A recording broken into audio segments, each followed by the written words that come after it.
Culture G, cultivez votre curiosité. Bonjour à tous, est-ce que vous vous êtes déjà demandé pourquoi le lait est blanc?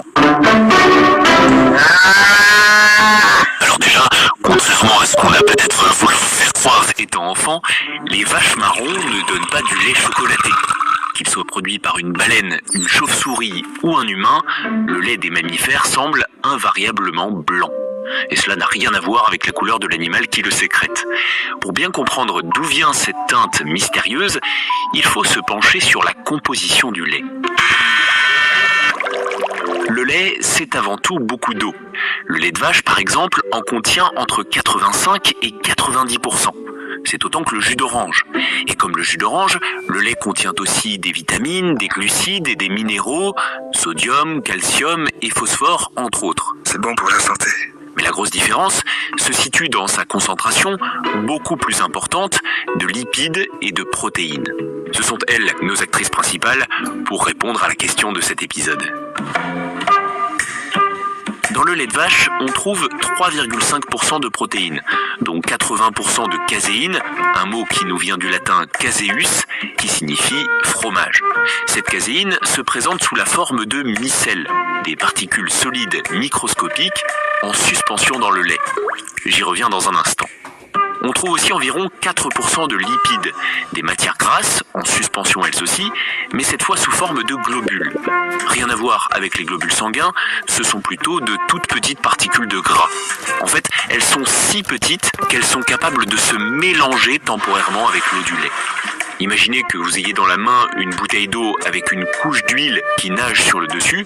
Dès que vous secouez cette bouteille, l'huile se fragmente en plus petites gouttes, des globules, qui vont se mélanger avec l'eau avant de remonter petit à petit vers la surface. C'est la même chose avec le lait. Le gras et l'eau sont mélangés à la sortie de la mamelle, puis au bout de quelques heures, les globules de lipides remontent progressivement à la surface du lait, pour former une couche de crème. Suprême de crème à la Edgar. Si vous vous demandez pourquoi vous n'avez jamais remarqué ce phénomène dans votre lait acheté au supermarché, c'est parce que celui-ci est homogénéisé, c'est-à-dire qu'il est propulsé à haute pression à travers une série de valves de plus en plus petites qui vont fragmenter encore plus les globules. Ce traitement permet d'avoir les gouttelettes de gras les plus fines possibles et de conserver la crème et le liquide mélangés pendant bien plus longtemps. Alors, comment les globules de gras et les micelles de caséine rendent-ils le lait blanc? C'est grâce à la diffraction. Avant de partir dans les explications scientifiques, je vais vous faire une petite analogie. Imaginons qu'au milieu d'une route se dresse un muret parfaitement lisse. Il est impossible de grimper dessus, soit vous êtes assez grand pour l'enjamber, soit vous êtes obligé de faire demi-tour pour trouver un autre chemin.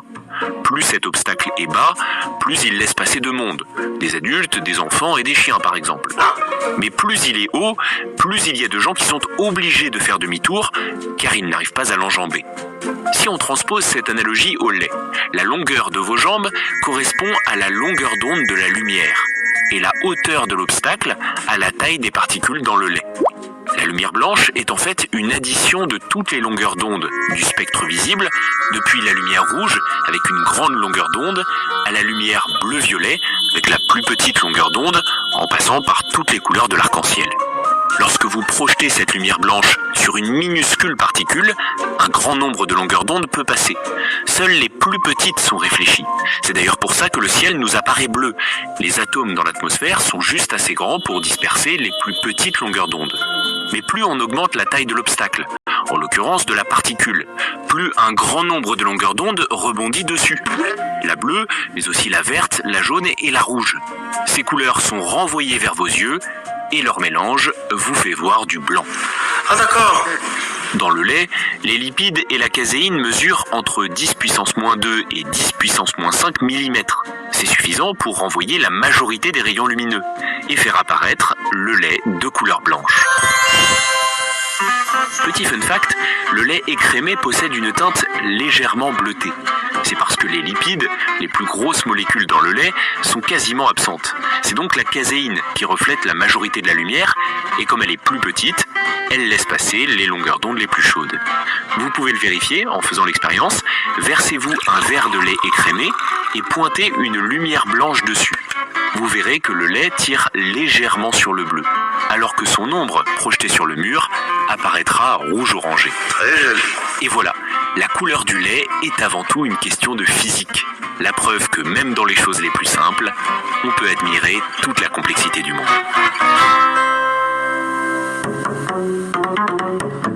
Merci d'avoir écouté cet épisode.